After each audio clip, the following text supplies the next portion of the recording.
Welcome, everyone. Glad you're all here. We will be starting in just a few moments, but I'd like to introduce myself for those of you. I looked to his register. I know a number of you. I'm Cindy Hausner, and I'm the director of Great Lakes Adaptive Sports Association, and I'm also the games director. And for those of you that have been coming and competing or coaching at the games, you know our weather has been horrendous. It's been wet, snowy, terrible. However, this weekend is absolutely gorgeous. So just saying, and here we all are in the virtual aspect. So welcome to the virtual, I'm going to read this. Welcome to the virtual training while in quarantine, adapting the newest technology in training. And I'd like to introduce Brock Masters. Brock is a GLASA coach as well as a GLASA athlete, and his other title, which I also am going to read, is the Manager of Secure Start Services, Healthcare Professional, Continence Care and Ostomy at Hollister. So the reason this came about is I was talking to Brock, and while we're all on Zoom, and Brock was just overwhelming me with the technology, what it's able to do. And I'm like, wow, we have to do this, thinking that, you know, we're going to be back live. We're still in Zoom, but looking even forward to next season. And so all the capabilities that are out there for virtual training. So I'd like to thank our sponsors that are on the screen right now. And what I'd also like to do is just go over a few housekeeping items before Brock starts his session. So in order to avoid all the background noise, we're muting all the attendees for the duration of the session. If you have any questions for Brock, and there'll be plenty of times after, use the Q&A button instead of the chat. However, we'd like to know who's on, where you're from, so, you know, shout out in that chat.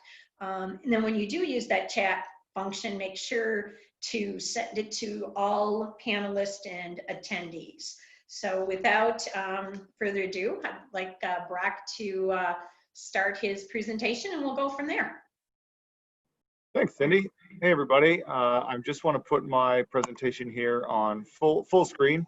Is everybody able to see my screen? No, Brock, we can't see it. Perfect. Before. I know, we gave it a try. I was going to say, we saw it before. It was good. There you go. You're good. There we go. Excellent. Okay, wonderful. So I just want to thank everybody at GLASA for the opportunity to connect with you today and share some of my experiences using virtual training. For those of you who don't know me, my name is Brock. I've been with GLASA now probably about 9 months. I actually back in the day met Amy at a race in Windsor, Ontario. I'm Canadian myself. And both Amy and Cindy got in touch with me last October after my wife and I had put up a video on Facebook. We were down at McCormick Place the day before the marathon, and they had a racing wheelchair exhibit. And I hopped in and started pushing, and the passion came back instantly. So I actually signed up just right after the marathon for the 2020 Chicago Marathon. And from there got involved in GLASA. So outside of that, I'm also someone who's an avid cyclist. I have spina bifida, so I am ambulatory. I can't run, but I do ride a bike, as well as I have a hand cycle. And so when COVID-19 kind of came into our lives, I needed to try and retool my thinking and how I would train, not only for the Chicago Marathon, but an event that at the time was still in place that was going to take hold in Austria. My company Hollister hosts and sponsors an annual project called the Hand Bike Battle.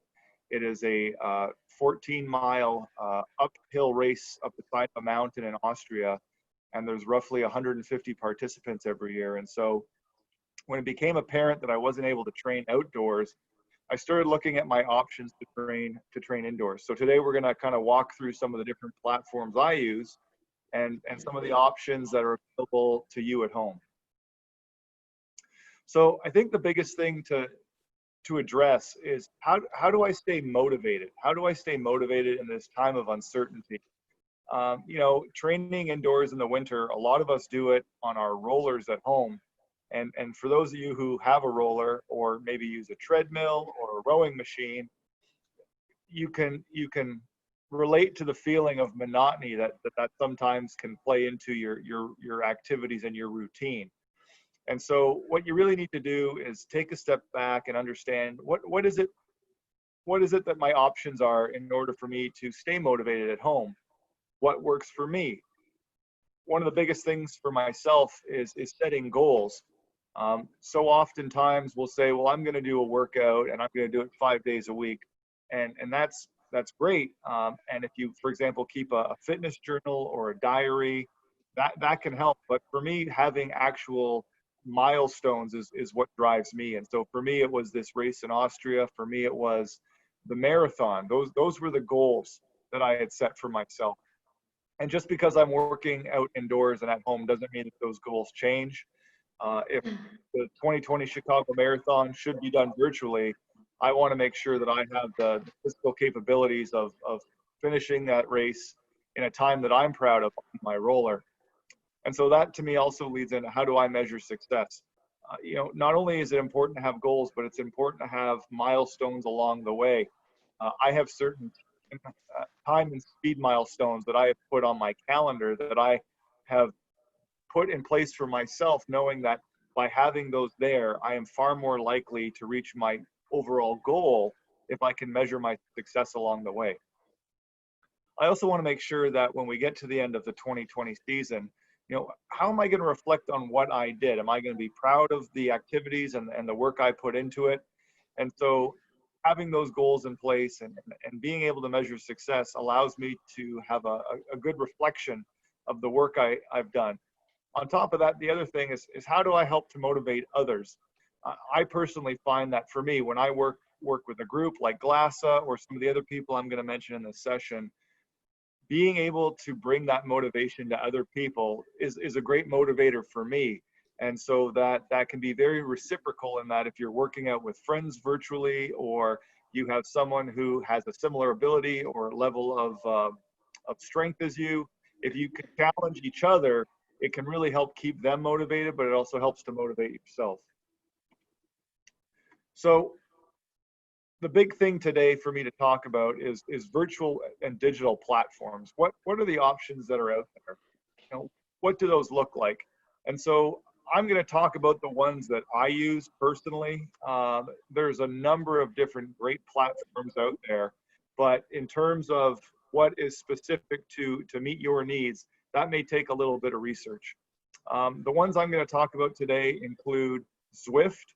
Zwift is essentially like a virtual video game where you are able to join with tens of thousands of riders and runners all around the world. Sorry about that. I got people at work trying to call me. It also has a number of different training capabilities, as well as the ability on a group ride to get together with peers and ride in a group. Full Gas is another digital platform that I utilize. Unlike Zwift, it's less like a video game, and it's actually based on real-world footage that people have taken all around the world. The nice thing about Full Gas is that it is uploaded weekly with new rides, and there's anything from little short 3-mile rides all the way up to 100-mile rides. So depending on your capabilities, you're able to immerse yourself in this virtual world that it actually will speed up or slow down based on your outputs. A platform that you may have heard about or seen on TV with a number of the different commercials that have been playing over the last couple of years is the Peloton app. And Peloton originally started off as a spin cycling class that could be done virtually. However, over the last several years, they've really expanded that platform to include things like yoga, strength training, stretching, mindfulness sessions, meditation sessions, as well as indoor treadmill classes, but also outdoor running platforms where you have a virtual coach in your ear as well as listening to music who will provide you with different training techniques, breathing techniques, and interval exercises. So that's a great option too.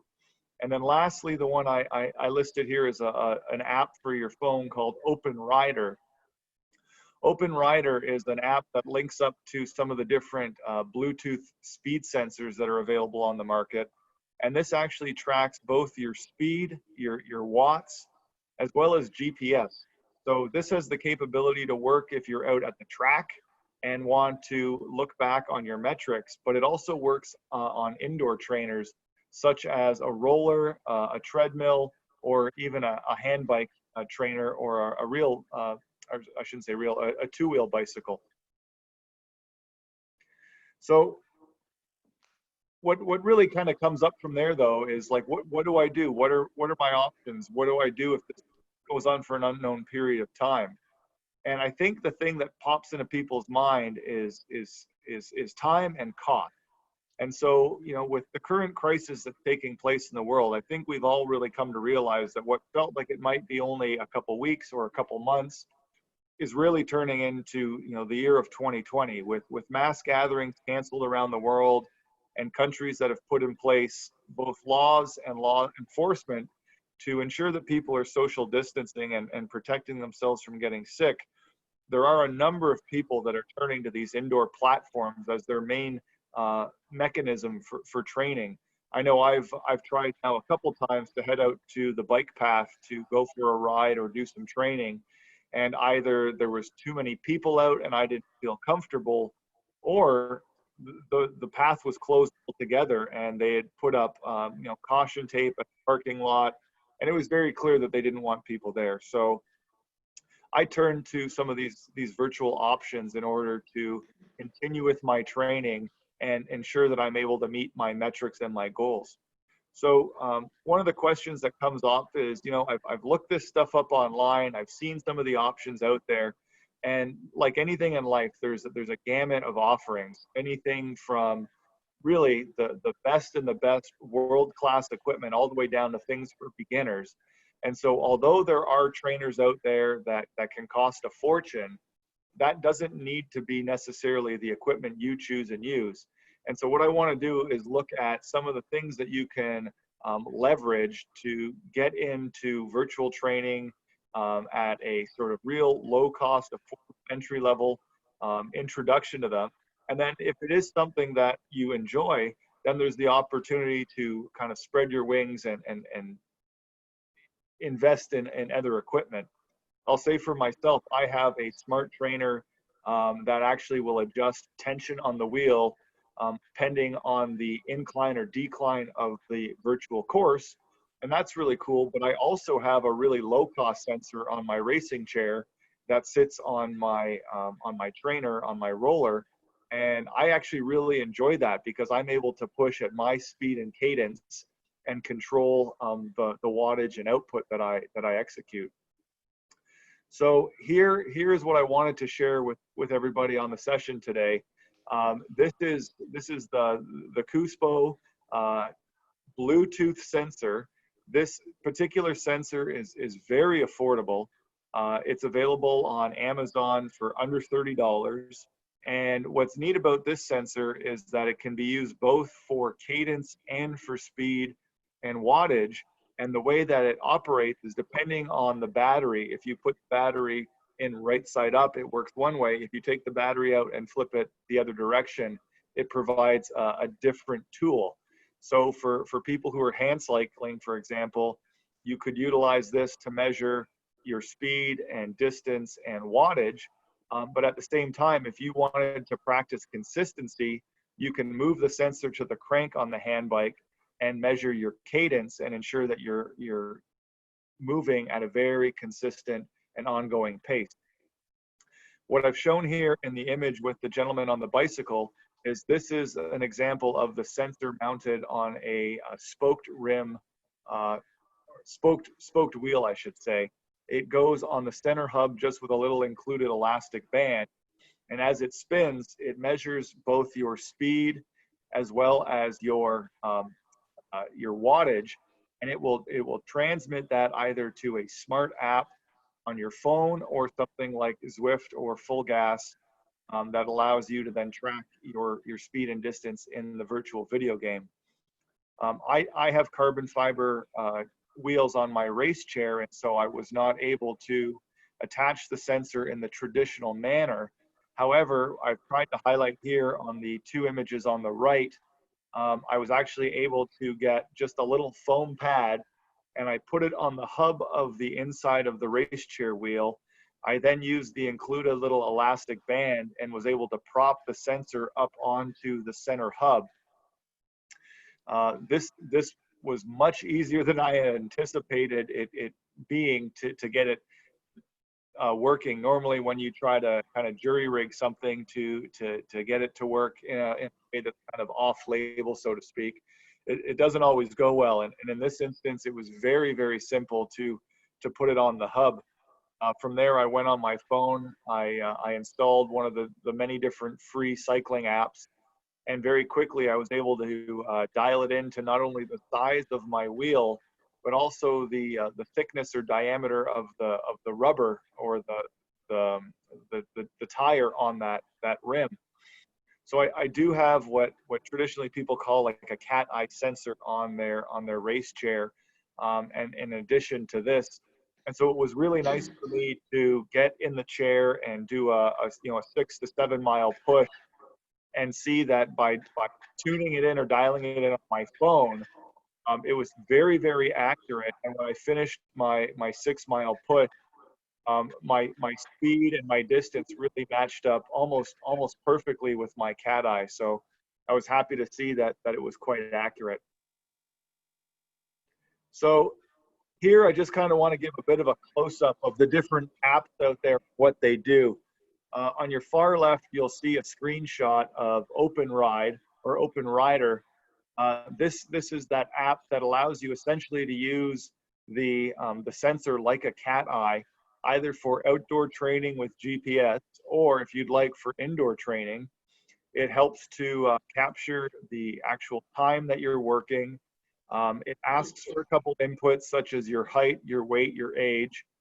And based on the watts that you're outputting and your speed and the distance, it will also give you a bit of a calorie count, which is really nice. It can also be used, that same sensor can be used for different apps like Zwift and like Full Gas that I've highlighted here. There you can see a picture of me in front of the television. I'm actually doing one of the cycling classes on Peloton. And so when I was doing the Peloton class, I utilized the OpenRider app to capture my speed, my distance, my max speed, and my calories. And then for me, I then put that on my journal so that I can keep track of my progress over the season. So what I wanted to kind of highlight here, and I have a couple of video samples, these are the actual videos that the companies themselves have put on YouTube as basically a commercial to entice you to give their product a try. So I'll just play, they're both only 30-second clips, but I wanted you to kind of get a feel for what these virtual environments look like.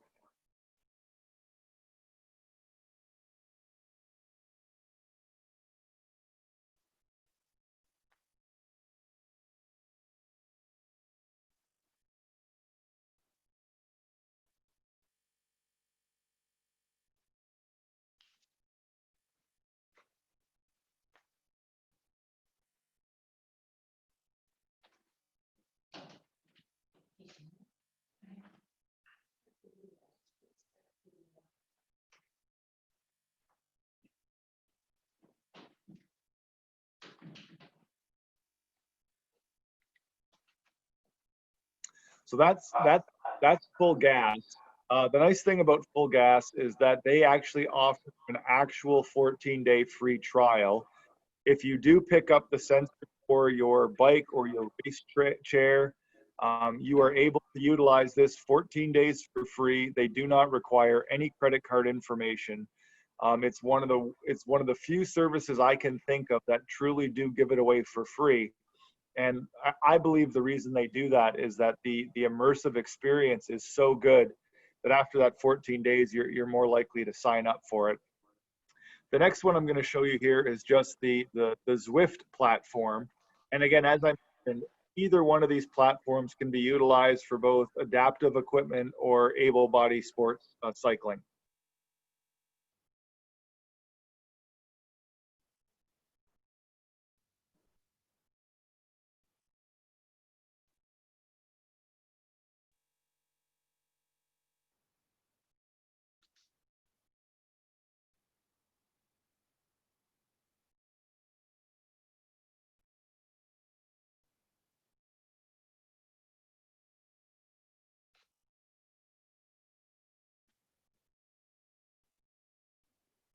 So that was Zwift.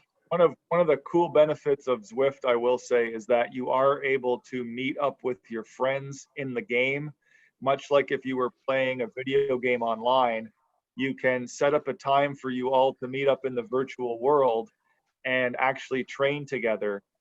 They most recently released a new upgrade called Elastic Band Mode, and so no matter how fast or slow you are, you will always ride with the group of people that you engaged with for that activity. Um, I've participated with a group called the Low Rollers Club now for the last few months. I found them on Facebook, and they are a group of individuals who get together, either able-bodied or have some sort of either amputation or disability, and we all work out together. I join them when I can. They work out 3 days a week, and I'll share that information when they get together for everybody.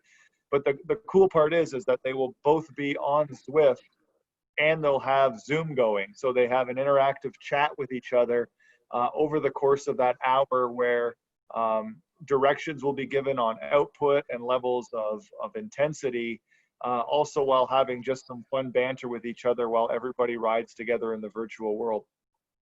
So that's kind of what it looks like from that sort of that corporate commercial perspective. These are the ads that they've put out to entice people to use their platforms. But what does it look like for us using a virtual platform with something like a hand bike or a race chair? And so I was able to get my wife, Andrea, to just take some footage of me using both of these programs. So this one here is full gas.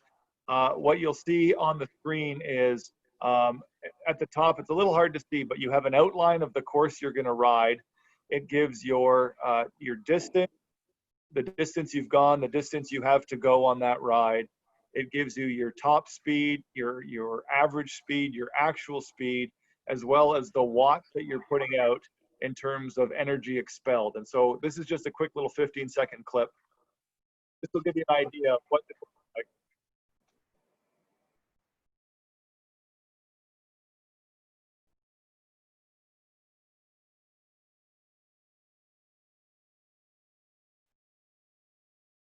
So what's really neat about this platform as well is that video playing will either speed up or slow down based on how fast I'm going in the game. In addition to that speed, like anywhere, if you're on a bike trail or on a city street, you have to expel more effort, and you'll probably slow down if you're going up a hill. Just in the same way that if you're going down a hill, you have to expel less effort and you'll speed up. And so the game actually, or the platform actually will adjust your speed in the video game based on if you're going up or down a hill. So I could be expelling, 60 watts of energy or 100 watts of energy, and on a flat, that's going to have me going 25 kilometers an hour or 13 miles an hour. However, if in the platform, the camera is going down a hill, my speed will increase to anywhere from 5 to 10%. And if I'm going up a hill, my speed will decrease for 5 to 10%. So it's a really neat way to kind of get that experience of outdoor cycling. The next one I'll show here, this is Zwift. And this is me not cycling with a group, just on my own. But what's kind of neat is every other cyclist you see in the game is actually a real person at home also exercising. So just like when you're out on a bike path and you're in your head playing the game, I'm going to pass that guy, really you can do the same thing in the game. And so when you watch here, you'll see me pass people. I'm actually putting out more effort than they are on the exact same course at the exact same time, and therefore I'm actually able to pass them in the game.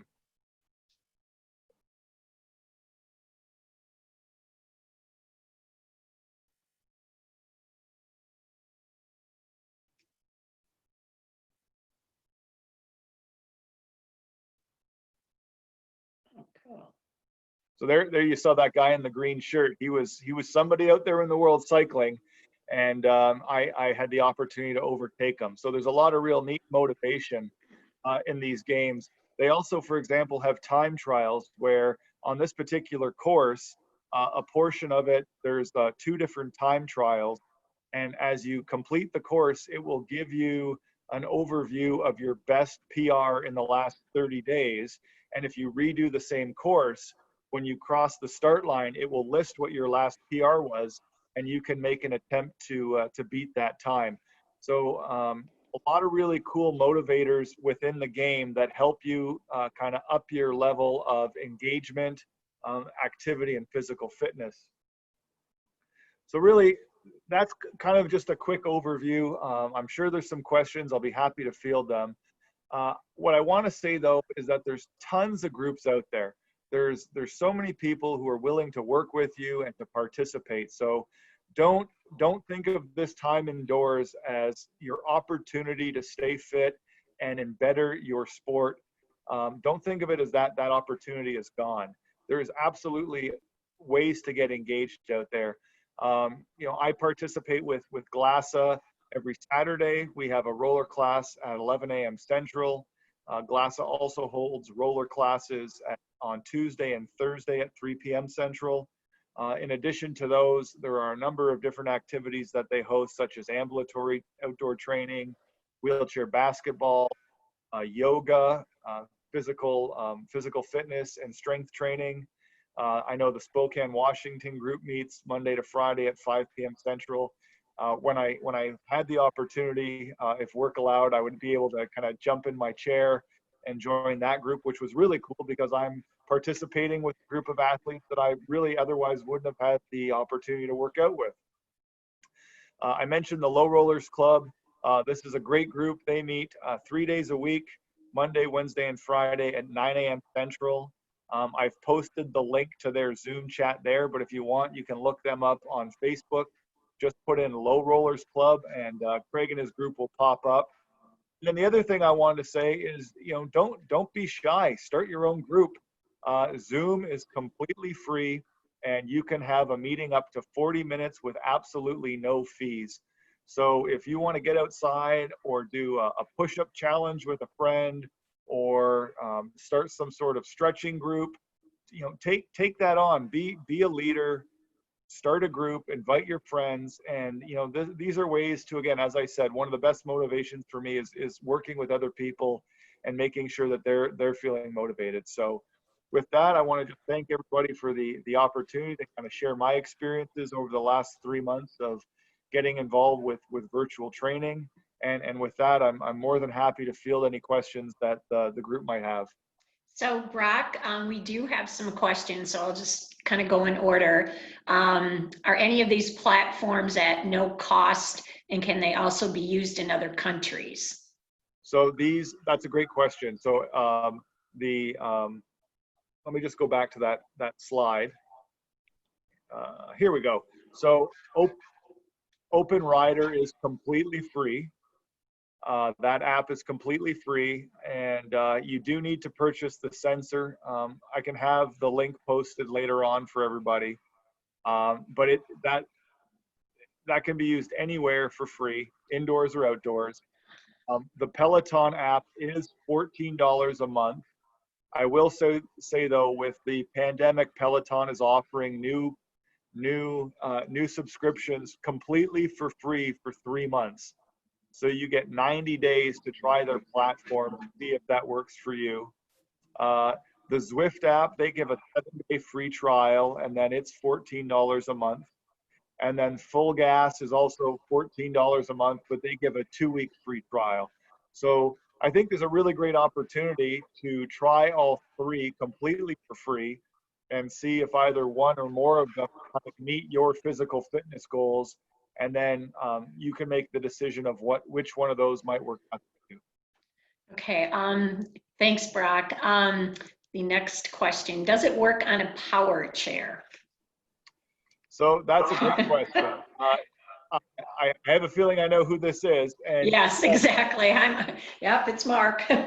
Mark, if you want the platform, you could put the sensor on your power chair, and it would then read the output that the chair is developing. Okay, all right, great. And then do they have sports chairs, or is it only upright bikes that are simulated? So that's a great question. So I will say it is only upright bikes that are simulated. The para community has reached out to Zwift to ask if they would develop a para bike. From what I understand, based on the platform, it is very expensive for some of these developments, and so at this time, there is not a para bike as an option. However, you can change your view in the game so that you don't see the cyclist. So for example, when I'm on my hand bike, I simply change the view, and now it is just the open road in front of me, and I don't see a cyclist at all. Okay, I think that's all the questions we have. Brock, do you have anything, or anybody else have any questions before we end the session? I will just say, again, this is a platform that can be used either on a computer. You do need what's known as an ANT dongle and ANT dongle, but it can be used with, these are downloadable on any smartphone or tablet. And so they do connect via Bluetooth. So you don't necessarily need a TV in front of you. If you have a Chromebook or a computer or even just a smartphone that you can either put on a little side table or on your race chair or hand bike or two-wheeled bike, you're still able to participate in the virtual world. Hey, Brock, we did get another question asking if Swift is only for biking. Nope. So Zwift is also for running. If you like, you can get a sensor that can either connect to either your shoe, or it can be Velcro to an adaptive running foot, and you can then either work out outside while the program is going in your pocket or on a treadmill. Okay, great. Oh, we have another. Can you suggest other platforms for other adaptive sports, such as basketball or bocce? At this time, I can't say I can because those are not sports that I participate in, but that's not to say that you can't do some research on your own. And if you do find a platform, please do share it with the group. I do know, and I will say, there are, I think, I know for sure there is billiard and crokinole and darts apps available in the App Store for both Android phones, Apple phones, and Google phones. And so there are different virtual game platforms that you can compete against your peers in digitally.